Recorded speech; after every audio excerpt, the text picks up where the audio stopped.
বাংলার প্রাচীন সভ্যতা গঙ্গা ব্রহ্মপুত্র অববাহিকাকে কেন্দ্র করে গড়ে উঠেছিল। এই অঞ্চলের উর্বর ভূমি ও নদীজাল মানুষের বসবাস, কৃষিকাজ এবং বাণিজ্যের জন্য আদর্শ পরিবেশ তৈরি করেছিল। এখানে গড়ে উঠেছিল নগর জীবন, যেখানে ধর্মীয় আচার, সামাজিক রীতি এবং ব্যবসা বাণিজ্যের সমন্বয়ে একটি অনন্য সংস্কৃতি বিকশিত হয়। বাংলার সমাজ ব্যবস্থা ছিল বহুমাত্রিক, যেখানে বিভিন্ন ধর্ম ও জাতিগোষ্ঠীর মানুষ শান্তিপূর্ণ সহাবস্থানে বসবাস করত। এই সভ্যতা তার বৈচিত্র্য, উদ্ভাবন এবং সাংস্কৃতিক ঐতিহ্যের জন্য আজও স্মরণীয়। নদী আমাদের জীবনে অপরিহার্য ভূমিকা পালন করে।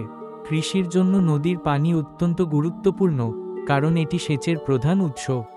নদীর তীরে গড়ে ওঠা বাজার ও বন্দর বাণিজ্যের প্রসারে সহায়ক ভূমিকা রাখে। সভ্যতার বিকাশে নদী ছিল কেন্দ্রবিন্দু, কারণ প্রাচীন নগরগুলো নদীর পাশে গড়ে উঠেছিল। নদীমাতৃক জীবনধারা মানুষের সংস্কৃতি, খাদ্যাভ্যাস ও পেশার ওপর সরাসরি প্রভাব ফেলে। মাছ ধরা, নৌকা চালানো এবং নদীর পাড়ে চাষাবাদ, এসবই নদীকে ঘিরে মানুষের জীবনকে সমৃদ্ধ করেছে। নদী শুধু প্রাকৃতিক সম্পদ নয়, বরং এটি আমাদের সামাজিক ও অর্থনৈতিক কাঠামোরও ভিত্তি। হাজার হাজার বছর আগে মানব সভ্যতার অগ্রগতির একটি গুরুত্বপূর্ণ অধ্যায় শুরু হয়েছিল, যখন মানুষ কৃষিকাজের উপর নির্ভরশীল হয়ে পড়ে। কৃষির আবিষ্কার মানুষের জীবনধারায় আমূল পরিবর্তন আনে, কারণ তারা স্থায়ীভাবে বসবাস শুরু করে এবং ছোট ছোট জনপদ গড়ে তোলে।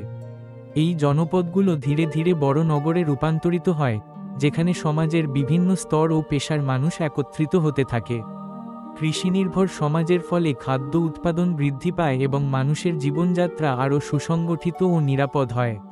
এই সময়ে সমাজে নতুন নতুন পেশা, শিল্প ও ব্যবসার বিকাশ ঘটে। নগর গঠনের ফলে প্রশাসনিক ও সাংস্কৃতিক কেন্দ্র তৈরি হয়, যা পরবর্তী সভ্যতার ভিত্তি স্থাপন করে। খ্রিস্টপূর্ব দ্বিতীয় সহস্রাব্দে আমাদের অঞ্চলে কৃষিভিত্তিক বসতির বিকাশ ঘটেছিল। প্রত্নতাত্ত্বিক নিদর্শন থেকে জানা যায়, নদী ছিল মানুষের জীবনের গুরুত্বপূর্ণ অংশ। নদীর তীরে গড়ে ওঠা গ্রামগুলোতে কৃষিকাজ, মাছ ধরা এবং পানির সহজলভ্যতা মানুষের জীবনযাত্রাকে সহজ করেছিল। নদীর উর্বর পলিমাটি চাষাবাদের জন্য উপযোগী ছিল, ফলে খাদ্য উৎপাদন বৃদ্ধি পেয়েছিল। এসব বসতিতে মৃৎপাত্র, কৃষি সরঞ্জাম এবং অন্যান্য দৈনন্দিন ব্যবহারের জিনিস পাওয়া গেছে।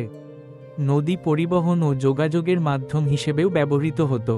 এভাবেই নদী ও কৃষি মানুষের সমাজ ও সংস্কৃতির বিকাশে গুরুত্বপূর্ণ ভূমিকা রেখেছিল। গঙ্গা ব্রহ্মপুত্র অববাহিকা তার উর্বর মাটির জন্য বিখ্যাত, যা কৃষিজ উৎপাদনে গুরুত্বপূর্ণ ভূমিকা রাখে। এই অঞ্চলের নদীগুলো প্রতি বছর পলিমাটি জমা করে, ফলে ফসলের উৎপাদনশীলতা বৃদ্ধি পায়। ধান, গম, পাটসহ নানা ধরনের ফসল এখানে চাষ হয়, যা স্থানীয় অর্থনীতিকে শক্তিশালী করে। গ্রাম সমাজের মানুষ কৃষির ওপর নির্ভরশীল এবং নিজেদের খাদ্য ও জীবিকার চাহিদা পূরণে স্বয়ংসম্পূর্ণ। কৃষির বিকাশের ফলে তারা বাজারে অতিরিক্ত পণ্য বিক্রি করতে সক্ষম হয়, যা তাদের আর্থিক নিরাপত্তা নিশ্চিত করে। এই আত্মনির্ভরতা গ্রামীণ জীবনের স্থিতিশীলতা ও সামাজিক বন্ধনকে আরও দৃঢ় করে তোলে। বাণিজ্য ও বিনিময় ব্যবস্থার বিকাশ মানুষের অতিরিক্ত উৎপাদনের ফলে সম্ভব হয়েছে। যখন কৃষি ও শিল্পে উৎপাদন বাড়তে থাকে, তখন স্থানীয় বাজারের সৃষ্টি হয়, যেখানে মানুষ তাদের প্রয়োজনীয় পণ্য বিনিময় করতে পারে। এই বাজারগুলো ধীরে ধীরে বৃহত্তর আকার ধারণ করে এবং অভ্যন্তরীণ বাণিজ্যের প্রসার ঘটে। পরবর্তীতে আন্তর্জাতিক বাণিজ্যের মাধ্যমে বিভিন্ন দেশের মধ্যে পণ্য ও সম্পদের আদান প্রদান শুরু হয়। এই বিনিময় ব্যবস্থা অর্থনীতিকে গতিশীল করে এবং সমাজের উন্নয়নে গুরুত্বপূর্ণ ভূমিকা রাখে। প্রাচীন বাংলার সমুদ্র বাণিজ্যে চট্টগ্রাম ও তাম্রলিপ্ত বন্দরের ভূমিকা ছিল অত্যন্ত গুরুত্বপূর্ণ। এই দুটি বন্দর দিয়ে বঙ্গদেশের উৎপাদিত পণ্য যেমন মসলিন, রেশম, মশলা ও অন্যান্য সামগ্রী বিদেশে রপ্তানি হতো। সমুদ্রপথে এসব পণ্য দক্ষিণ পূর্ব এশিয়া, মধ্যপ্রাচ্য ও ইউরোপের বিভিন্ন অঞ্চলে পৌঁছাত। বন্দরের অবস্থান ও যোগাযোগ ব্যবস্থার কারণে ব্যবসায়ীরা সহজেই এখানে আসতে পারতেন এবং বাণিজ্যিক কার্যক্রম পরিচালনা করতেন। ফলে অর্থনৈতিক উন্নয়ন ও আন্তর্জাতিক সম্পর্ক গড়ে ওঠে। চট্টগ্রাম ও তাম্রলিপ্তের সমৃদ্ধি বঙ্গদেশকে বিশ্ব বাণিজ্যের গুরুত্বপূর্ণ কেন্দ্র হিসেবে প্রতিষ্ঠিত করে। প্রাচীন বাংলার ইতিহাসে নগর জীবনের বিকাশ একটি গুরুত্বপূর্ণ অধ্যায়। পুন্ড্রনগর ও মহাস্থানগড় ছিল এই অঞ্চলের উল্লেখযোগ্য নগর কেন্দ্র, যেখানে উন্নত নগর পরিকল্পনা ও প্রশাসনিক কাঠামো গড়ে উঠেছিল। এসব নগরে সুসংগঠিত সড়ক, জলাধার ও প্রতিরক্ষা ব্যবস্থা ছিল, যা তাদের উন্নত জীবনযাত্রার পরিচয় বহন করে। প্রশাসনিক কেন্দ্র হিসেবে এই নগরগুলো রাজ্য পরিচালনা, বিচার ব্যবস্থা এবং অর্থনৈতিক কর্মকাণ্ডের কেন্দ্রবিন্দুতে পরিণত হয়। নগর পরিকল্পনার মাধ্যমে সামাজিক, সাংস্কৃতিক ও অর্থনৈতিক অগ্রগতি সাধিত হয়েছিল। এসব নগরের বিকাশে স্থানীয় ও বহিরাগত প্রভাবও লক্ষ্য করা যায়, যা তাদের বৈচিত্র্য ও সমৃদ্ধিকে আরও বৃদ্ধি করেছে। নগর সভ্যতার অন্যতম বৈশিষ্ট্য হচ্ছে দুর্গ প্রাচীর, যা শহরকে সুরক্ষা ও সীমারেখা প্রদান করে। শহরের ভেতরে পরিকল্পিত রাস্তা ছিল, যা যোগাযোগ ও পরিবহনের জন্য গুরুত্বপূর্ণ ছিল। মন্দির ছিল ধর্মীয় ও সাংস্কৃতিক কর্মকাণ্ডের কেন্দ্রবিন্দু। বাজার ছিল অর্থনৈতিক কার্যক্রমের প্রাণকেন্দ্র, যেখানে বাণিজ্য ও বিনিময় হতো। সামাজিক শ্রেণীবিন্যাসের নিদর্শন পাওয়া যায়, যেমন শাসক, পুরোহিত, ব্যবসায়ী ও শ্রমজীবী মানুষের পৃথক অবস্থান। এসব বৈশিষ্ট্য নগর সভ্যতাকে গ্রামীণ সমাজ থেকে আলাদা করে তোলে এবং উন্নত জীবনযাত্রার পরিচায়ক হিসেবে চিহ্নিত হয়। বাংলার ধর্ম ও বিশ্বাসের জগতে রয়েছে অসাধারণ বৈচিত্র্য। এখানে স্থানীয় দেবদেবীর পূজা যেমন প্রচলিত, তেমনি প্রকৃতি পূজারও বিশেষ গুরুত্ব রয়েছে। নদী, গাছ, পাহাড় এসব প্রকৃতির উপাদানকে ঘিরে গড়ে উঠেছে নানা আচার অনুষ্ঠান। নদীনির্ভর আচার বাংলার মানুষের জীবনের সাথে গভীরভাবে জড়িত। পাশাপাশি বৈদিক ও আর্য সভ্যতার প্রভাবও বাংলার ধর্মীয় সংস্কৃতিতে স্পষ্টভাবে লক্ষ্য করা যায়। এই সব উপাদান মিলিয়ে বাংলার ধর্মীয় বিশ্বাস ও চর্চা এক অনন্য বৈচিত্র্যময় রূপ লাভ করেছে। বৌদ্ধ ধর্মের আগমন ভারতীয় সমাজে এক নতুন দৃষ্টিভঙ্গির সূচনা করে, যেখানে অহিংসা, সমতা ও মানবপ্রেমের দর্শন বিশেষ গুরুত্ব পায়। এই ধর্মের প্রচারে মানুষের মধ্যে ভেদাভেদ কমে আসে এবং সামাজিক সাম্য প্রতিষ্ঠিত হয়। পাল রাজবংশের পৃষ্ঠপোষকতায় বৌদ্ধ ধর্ম ব্যাপকভাবে বিস্তার লাভ করে, যার ফলে শিল্প, সাহিত্য ও স্থাপত্যে নতুন মাত্রা যোগ হয়। পাল যুগে বৌদ্ধ স্থাপত্য যেমন বিহার, স্তূপ ও মন্দির নির্মাণে অনন্য কৌশল দেখা যায়। সাহিত্যিক ক্ষেত্রেও বৌদ্ধ ধর্মের আদর্শ ও গল্পসমূহ গুরুত্বপূর্ণ স্থান দখল করে। এই সময়ে বৌদ্ধ শিল্পকর্মে মানবিক মূল্যবোধ ও শান্তির বার্তা ফুটে ওঠে। ফলে বৌদ্ধ ধর্ম শুধু ধর্মীয় নয়, সাংস্কৃতিক ও সামাজিক ক্ষেত্রেও গভীর প্রভাব ফেলে। পাহাড়পুর মহাবিহার বাংলাদেশের অন্যতম ঐতিহাসিক ও প্রত্নতাত্ত্বিক নিদর্শন।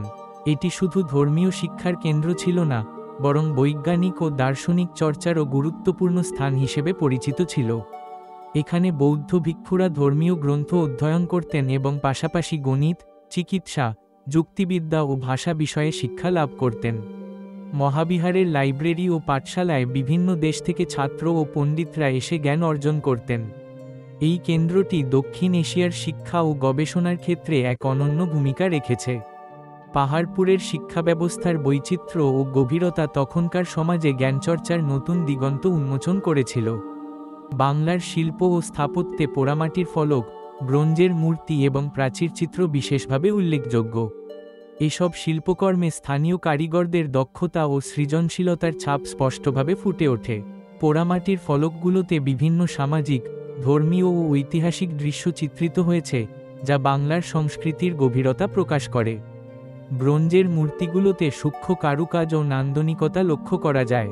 প্রাচীরচিত্রে রঙের ব্যবহার এবং নকশার বৈচিত্র্য বাংলার শিল্পবোধের পরিচয় বহন করে।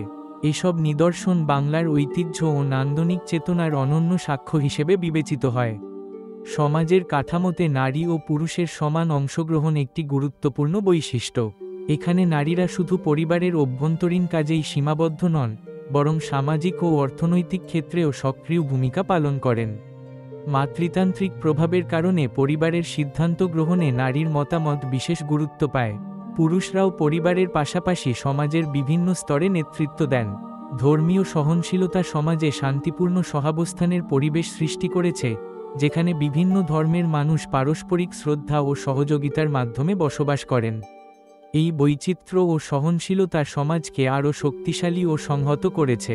বাংলাদেশের পাহাড়ি অঞ্চলে বৌদ্ধ, হিন্দু এবং স্থানীয় উপজাতীয় বিশ্বাসের সহাবস্থান একটি অনন্য ধর্মীয় সহনশীলতার উদাহরণ। এখানে বিভিন্ন সম্প্রদায়ের মানুষ একে অপরের ধর্মীয় আচার অনুষ্ঠান ও উৎসবকে সম্মান করে। এই বৈচিত্র্যময় সমাজে পারস্পরিক শ্রদ্ধা ও সহযোগিতার পরিবেশ গড়ে উঠেছে।